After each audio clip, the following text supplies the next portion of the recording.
Brunch time! Ayan guys, i-share ko sa inyo ang aking ulam ngayon. Medyo nalita ako nagising ngayon kaya bumili na lang ako doon sa malapit namin sa kanto. Buti na lang may nagtitinda. Nabanggit pala ng ate ko na meron pala nagtitinda doon.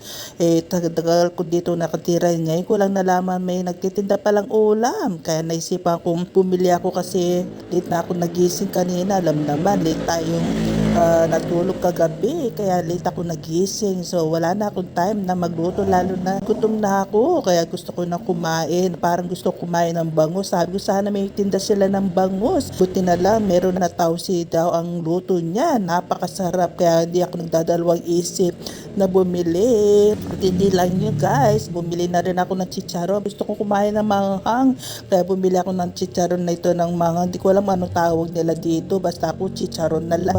Hindi ko kalain na sa halagang 65 makakabili ka ng ulam, hindi ka na mapapagod magluluto, maghintay pa, ibababad pa mga karne, anong oras ka na makaluto, makakain. Kaya naisip ako na lang bumili na sa malapit sa amin, buti na lang meron nagtitinda, siyempre nakapag-exercise na rin na maglakad-lakad. Kaya guys, halika kayo guys, ang sarap nito, ang sarap ng pagkain, no? Talagang mapapadami ako nito. Sabi ko sa tindera, dagdagan na sabaw, kahit sabaw lang, at least makain ako ng maraming kanin. Ito, nagtitikasal ko yan ako, magtitimpla pala ako ng kape kasi nga kagising ko lang, medyo inahantok pa ako, kaya ayan, magtitimpla tayo ng kape para pampapagising.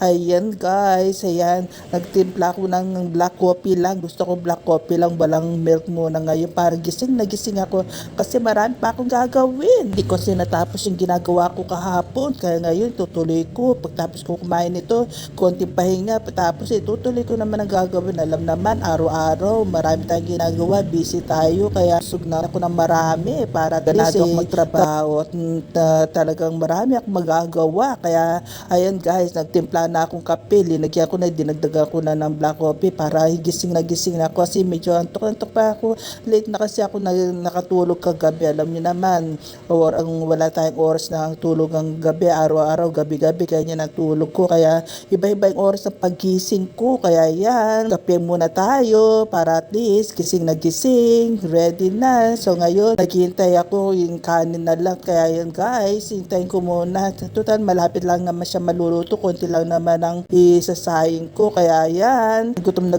ako, hindi na ako mapaghintay. Kain na tayo. Sarap ng ulam, di ba? Sa halaga 65 pesos, 50 pesos yung tausi at 15 pesos naman yung chicharon. Biro mo 65 pesos, may makakain ka na, talagang sulit na sulit. Bye everyone!